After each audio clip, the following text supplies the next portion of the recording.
청취자 여러분, 혹시 최근에 마트 정육 코너에서 고기 고르시던 때를 한번 떠올려 보시겠어요? 요즘은 정육 코너 풍경이 예전이랑 많이 다르죠? 맞아요.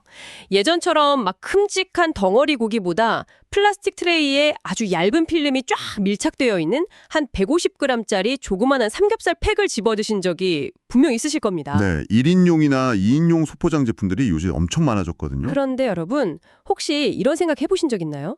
그 고기를 감싸고 있는 특수 포장재 비용이 그 안에 들어있는 돼지고기 원가보다 더 비싸다는 사실 말입니다.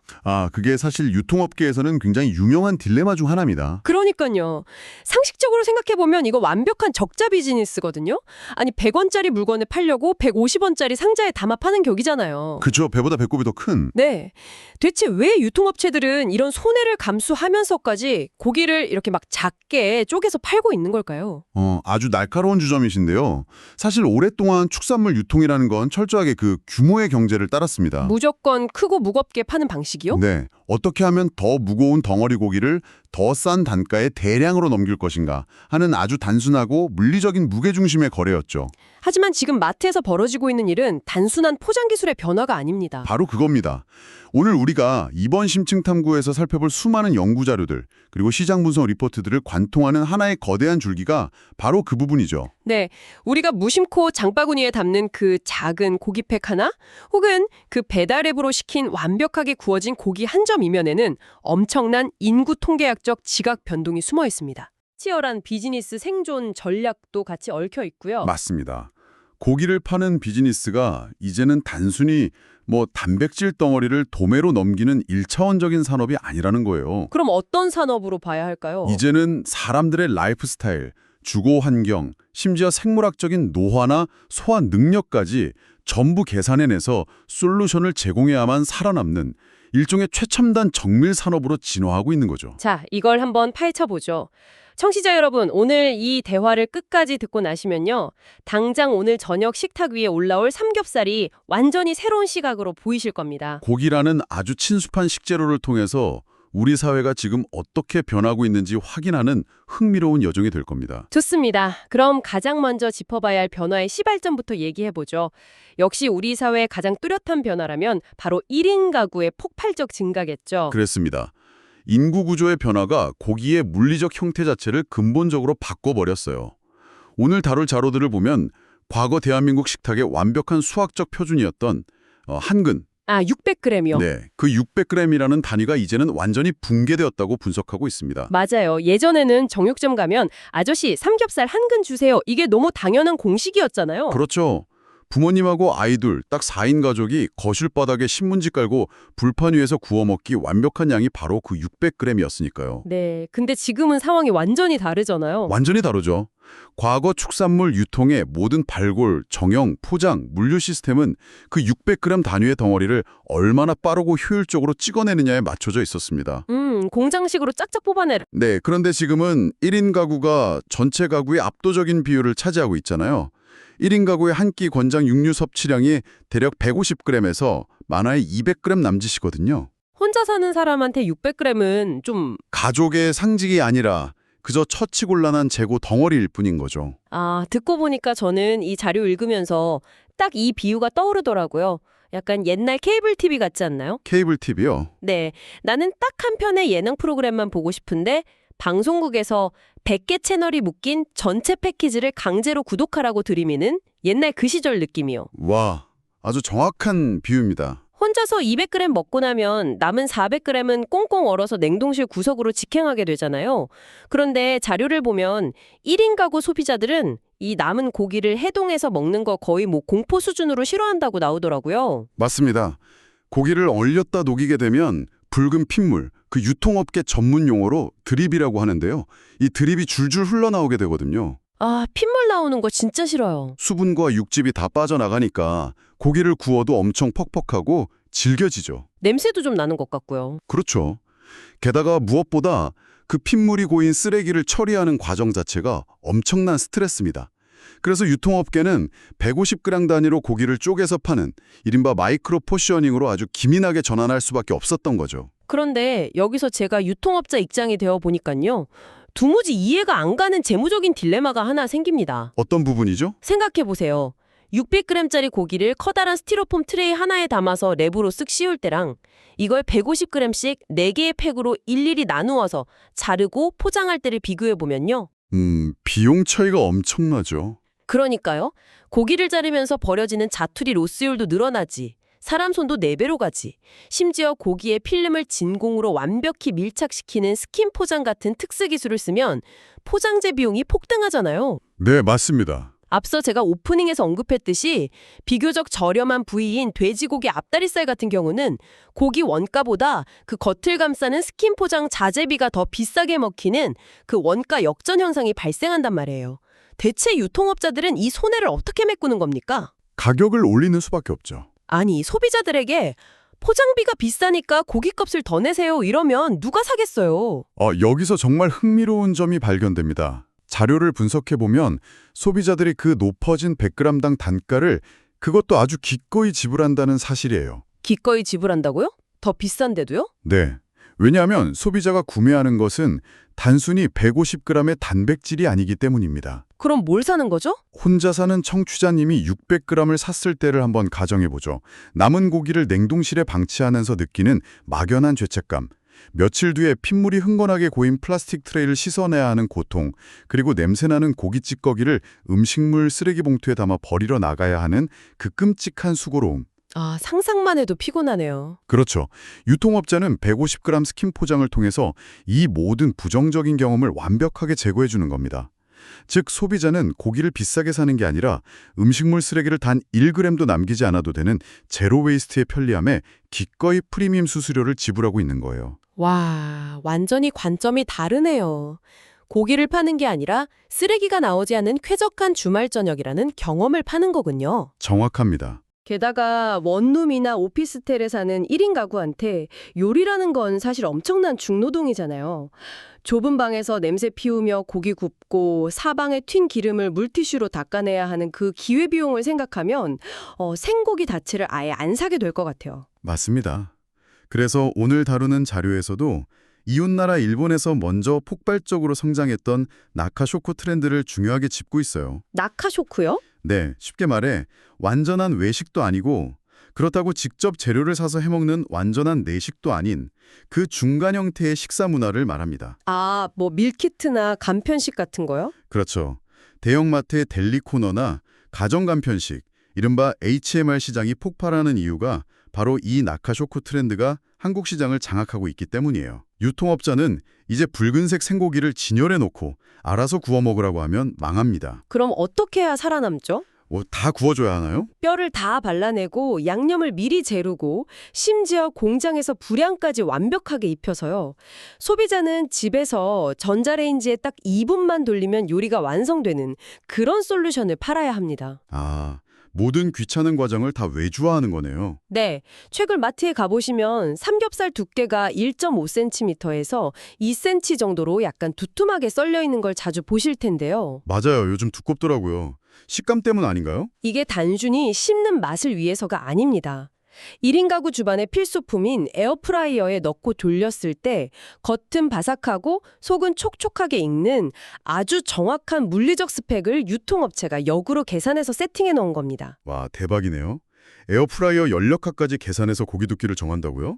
진짜 집요하네요. 살아남으려면 그 정도는 해야죠. 자, 이렇게 1인 가구 소비자들이 집안에서 극도의 효율과 편의에 중독되어 있다면 이 사람들이 밖으로 나가서 외식을 하거나 배달을 시킬 때는 과연 어떤 일이 벌어질까요? 소비 패턴이 극단적으로 양극화되는 현상이 일어납니다. 양극화요? 네, 평일에는 편의점 도시락이나 가성비 높은 밀키트로 대충 끼니를 때우면서 극도의 편의성을 추구하죠.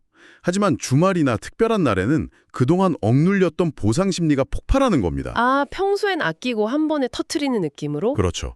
어차피 일주일에 한두 번 먹는 고기, 완벽한 미식 경험을 하겠다면서 수십 일 동안 미생물과 효소를 철저히 통제해 감칠맛을 극대화한 빙원 숙성 삼겹살 200g에 2만 원이 넘는 돈을 흔쾌 있습니다. 맞아요. 자료에 보니까 이 특이한 외식 채널들이 급부상하고 있다는 내용이 진짜 흥미로웠어요.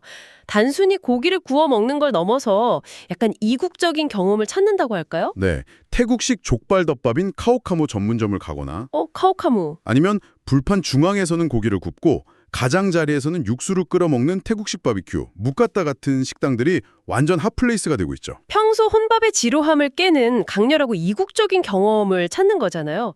그런데 청취자 여러분, 여기서 아주 재미있는 나비 효과가 하나 발생합니다. 어떤 나비 효과죠? 소비자들이 이렇게 이국적이고 편안한 외식을 즐기는 동안 식당 주방 뒷문에서는 그야말로 엄청난 비명소리가 들리고 있다는 거죠. 유통업체에 제발 우리 주방에 칼을 대게 하지 마라 이렇게 요구한다고요. 네, 외식업계 사장님들의 가장 큰 공포는 이제 식자재 원가가 아닙니다. 바로 주방 인건비의 폭등이죠. 인건비가 진짜 많이 올랐죠. 배달 플랫폼이 지배하면서 식당 홀 매출보다 배달 매출이 커졌고요. 좁은 주방에서 예전처럼 덩어리 고기를 들여와서 핏물 빼고 일일이 썰고 양념할 인력을 구할 수도 없고 유지할 수도 없게 되었습니다. 사람을 못 구하는 거군요. 그래서 유통업자는 식당 주방에서 아예 칼과 도마를 치워버릴 수 있도록 중앙집중식 대형 조리시설, 즉 센트럴 키친에서 완벽히 소분되고 양념까지 끝난 반조리 형태의 고기를 납품해야 합니다. 이걸 포션육이라고 부르죠. 잠깐만요. 저는 여기서 딴지를 좀 걸고 싶습니다. 네, 말씀하시죠. 아무리 주방 인건비가 비싸졌다고 해도요. 식당 사장님들 입장에서는 여전히 경제학 원론 같은 믿음이 있잖아요. 어떤 믿음이요? 유통업체한테 가공비랑 인건비가 잔뜩 얹혀있는 비싼 포션육을 받는 것보다 차라리 마장동 같은 도매시장에서 거대한 덩어리 고기를 싸게 떼어와서 직접 써는 게 단돈 100원이라도 원가를 아끼는 방법 아닌가요? 겉으로 드러난 영수증만 보면 충분히 그렇게 생각하실 수 있습니다. 하지만 식당 운영의 경제학적 잣대는 이제 단순 매입 중량에서 유효 순중량으로 완전히 바뀌었습니다. 유효 신중량이요? 그게 정확히 어떤 개념이죠? 쉽게 비유를 하나 들어볼게요. 물풍선 안에 아주 날카로운 바늘들이 잔뜩 들어있다고 상상해 보세요. 바늘이 든 물풍선이요? 네, 덩어리 고기를 식당 냉동고에 얼리는 순간 고기 내부의 수분이 얼면서 날카로운 얼음 결정으로 변합니다. 이 바늘 같은 얼음 결정들이 고기의 세포막을 사정없이 찢어버리는 거죠. 헉, 세포막이 다 찢어지면 그리고 고기를 해동할 때 그 찢어진 세포막 틈으로 엄청난 양의 핏물과 육즙, 즉 드립이 아까 말한 물풍선 터지듯 쫙 빠져나갑니다. 무거운 덩어리를 샀는데 막상 녹이고 났더니 무게가 확 줄어든다는 거군요. 맞습니다. 게다가 직접 썰다 보면 버려지는 뼈나 쓸모없는 지방 덩어리 같은 쓰레기도 엄청나거든요. 버리는 게 반이겠네요. 그러니까 1kg을 싸게 샀다고 좋아했지만 막상 손님 불판 위에 올릴 수 있는 진짜 유효한 고기는 600g도 채 안 되는 경우가 허다합니다. 와, 눈에 안 보이는 손실이 엄청나네요. 거기에 알바생이 고기 썰다가 버리는 시간, 그 인건비까지 돈으로 환산하면요. 오히려 비싼 돈을 주고 유효 순중량 100%짜리 포션육을 받는 게 훨씬 이득인 셈이죠. 영수증에 찍힌 가격표 이면에 수분 손실률과 세포막 파괴까지 숨어 있었네요. 게다가 단순히 썰어주는 걸 넘어서 엄청나게 가혹한 스펙의 정밀 타격을 요구한다면서요? 네, 앞서 언급하신 그 태국식 바비큐 묵가다를 다시 예로 들어볼까요? 네네. 돔 형태의 둥근 불판에서 고기를 구울 때 고기의 육즙과 기름이 불판을 타고 아래쪽 육수로 아주 완벽하게 흘러내리면서 깊은 맛을 내야 하거든요. 그 테두리에 있는 육수요. 그러려면 삼겹살을 정확히 2에서 3mm 두께의 균일한 롤 형태여야만 합니다. 1mm만 두꺼워도 육즙이 고기 안에 갇혀버리고요. 1mm만 얇아도 불판에 들러붙어서 타버리죠. 와, 1mm 차이로 요리 전체의 맛이 결정되는 거군요. 말레이시아식 오븐 로스팅 요리인 시우육은 또 어떤지 아세요? 그건 어떤데요? 껍질을 오븐에서 팝콘처럼 바삭하게 터트려야 하는데요. 그러려면 유통업체가 애초에 정확히 1.5kg짜리 완벽한 직육면체 모양으로 포션육을 재단해서 납품해야만 합니다. 직육면체 모양이 아니면 안 터지나요? 오븐 안에서 열이 균일하게 안 받으니까요. 생각해보세요. 오늘 갓 들어온 초보 알바생이 덩어리 고기를 썰다가 두께를 망친다. 그럼 그날 장사 망치는 겁니다. 리스크가 너무 크네요. 알바생이 고기 써는 기계에 손을 다칠 리스크도 있고 정량이 150g인데 180g을 썰어줘서 사장님의 마진을 갉아먹을 리스크도 있죠. 그건 진짜 사장님들 입장에선 끔찍하네요. 유통업자가 완벽하게 세팅된 포션육을 납품한다는 건 단순한 식자재 배달이 아닙니다. 식당 주방에서 발생할 수 있는 이 모든 리스크를 원천 차단하는 일종의 주방 운영 솔루션을 제공하는 거예요. 듣고 보니까 고기 도매업이 아니라 완전 정밀 과학이자 리스크 매니지먼트 사업이네요. 심지어 배달 플랫폼용 고기를 납품할 때는 수분 보수력이 떨어지는 물돼지, 이른바 PSE6을 철저히 걸러낸다는 대목도 좀 소름 돋았습니다. 그 부분도 굉장히 중요하죠.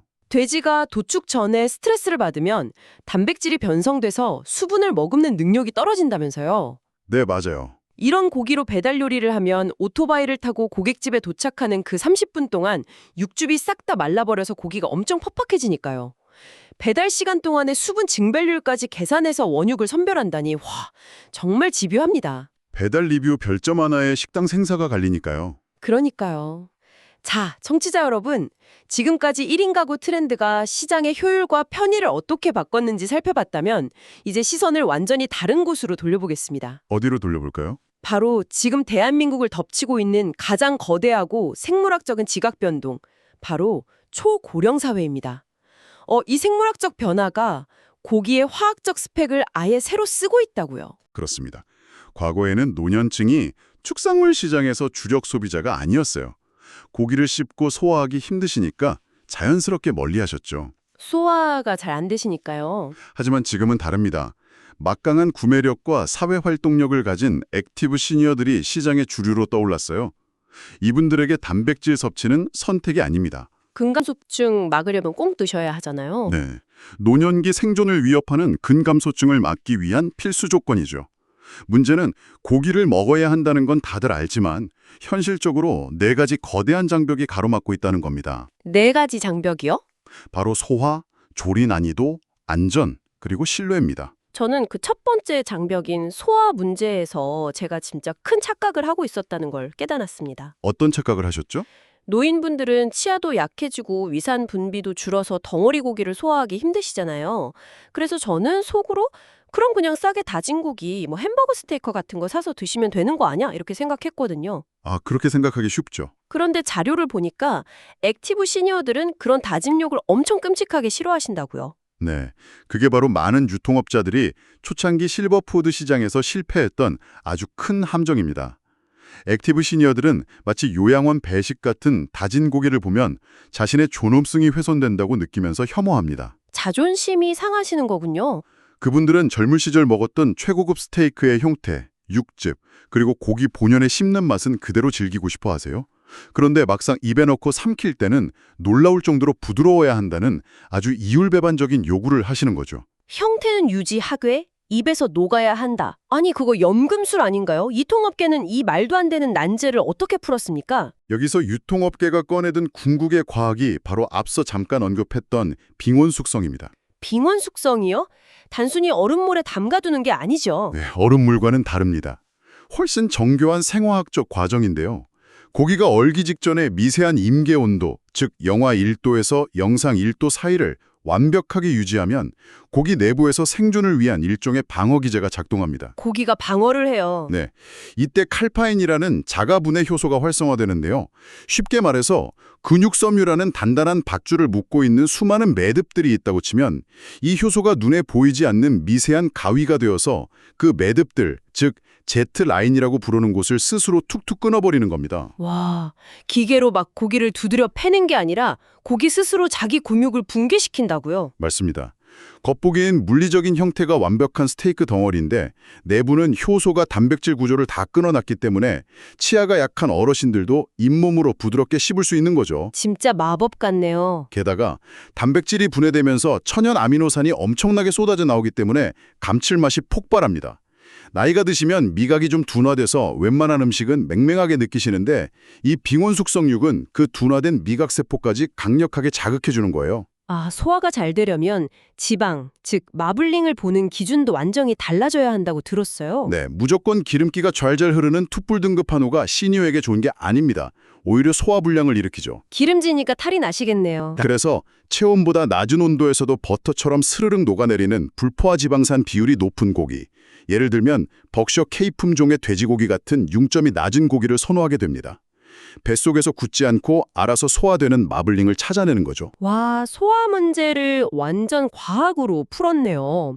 그럼 두 번째 장벽인 조리 난이도는 어떻게 극복하나요?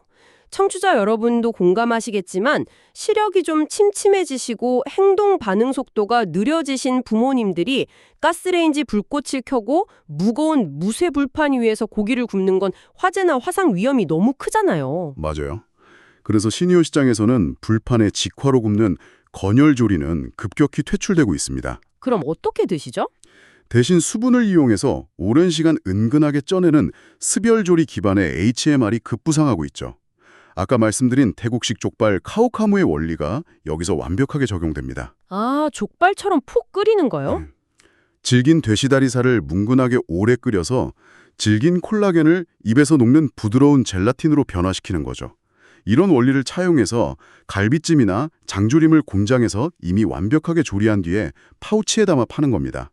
전자레인지만 있으면 되니까요. 아하, 조리 과정의 위험성을 유통업자가 공장에서 미리 다 제거해버리는 거군요.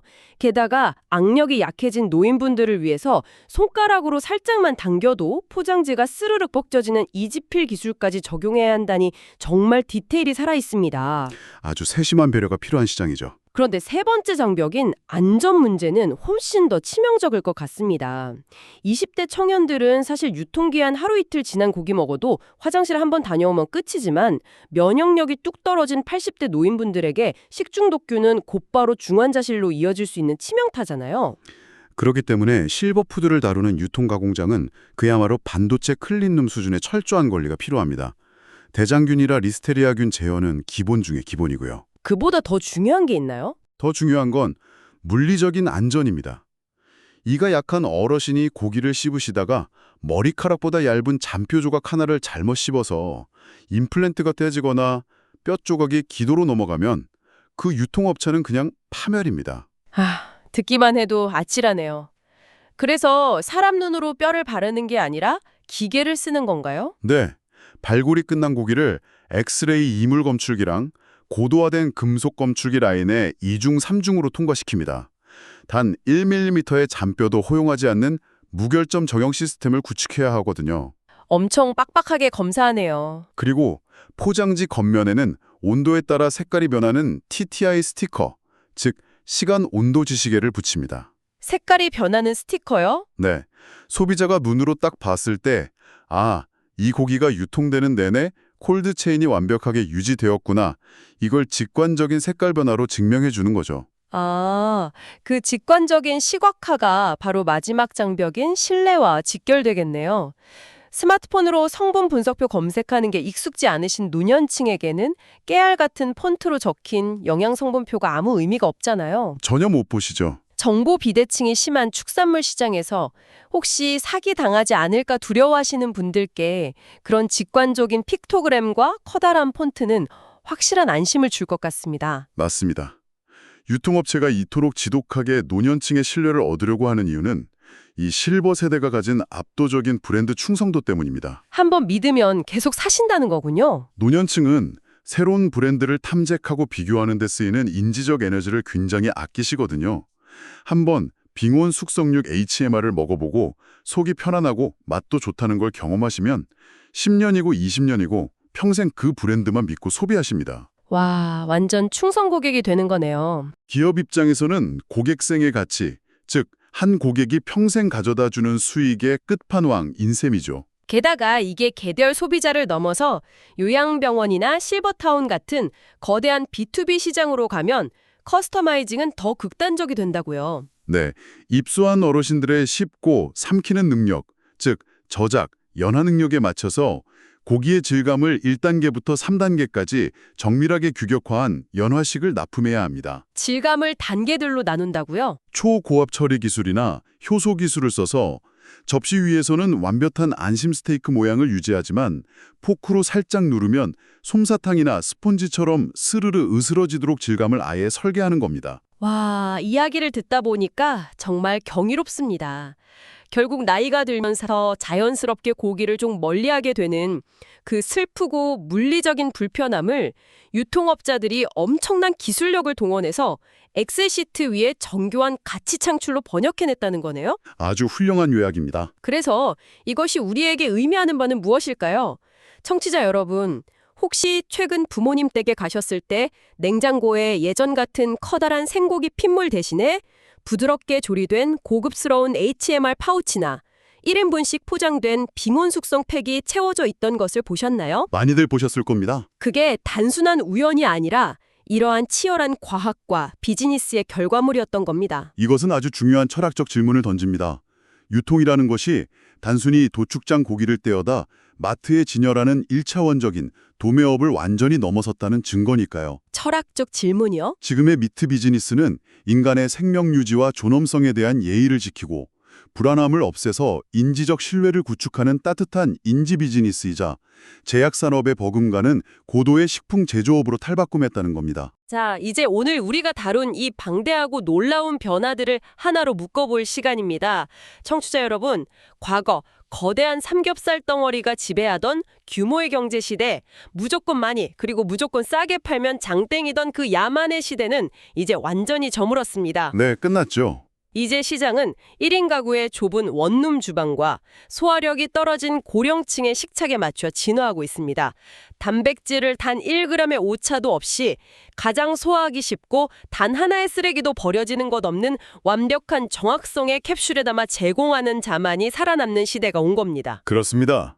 오늘 저녁 여러분이 배달 앱으로 무심코 시킨 완벽하게 구워진 삼겹살 덮밥이나 퇴근길 마트에서 집어든 150g짜리 밀키트 팩 안에는 단순한 돼지고기가 들어있는 게 아닙니다. 엄청난 기술이 들어있죠. 거기에는 가공 감모율과 특수 포정비가 폭증하는 원가 역전 현상을 기꺼이 지불하게 만든 치열한 프라이싱 전략에 담겨 있고요. 날카로운 얼음 결정으로부터 세포막을 지키고 효소를 통제해 감칠맛을 끌어올린 정밀한 식욕과학의 정수가 숨어 있는 겁니다. 고기 한 점에 생물학, 경제학, 그리고 심리학까지 진짜 다 들어있었네요. 그런데 여러분, 여기서 상상력을 딱 한 걸음만 더 나아가 볼까요? 어떤 상상이죠? 오늘 우리는 고기의 물리적 가공과 유통망이 어떻게 진화했는지 과거와 현재의 이야기만 나누었습니다. 하지만 만약 아주 가까운 미래의 여러분의 유전자 데이터나 손목에 찬 스마트워치의 실시간 건강 정보가 이런 축산물 유통 플랫폼과 직접 동기화된다면 어떨까요? 와, 바이오 데이터와 식품 유통의 완전한 결합이군요. 생각만 해도 아직 흥미롭습니다. 그날 나의 단백질 소화 능력, 스트레스 지수, 위산 분비량을 AI가 실시간으로 분석하는 겁니다. 그리고 주방에 있는 3D 푸드 프린터가 축산업체에서 보내온 원료를 바탕으로 염도, 아미노산 비율, 효소의 양까지 완벽하게 내 몸 상태에 맞춰 조절한 오늘의 나만을 위한 궁극의 맞춤형 단백질 블럭을 찍어내 배달해주는 시대. 충분히 가능한 미래입니다. 이거 영화 속 이야기가 아닐지도 모릅니다. 우리가 무심코 먹는 식탁 위의 혁명은 이제 막 그 거대한 첫걸음을 뗐을 뿐이니까요. 청취자 여러분의 냉장고와 식탁은 어떤 미래를 맞을 준비가 되셨나요? 오늘 저희가 준비한 심층 탐구는 여기까지입니다. 다음번에도 우리의 평범한 일상을 뒤흔드는 또 다른 놀라운 이야기로 찾아오겠습니다. 함께해 주셔서 감사합니다.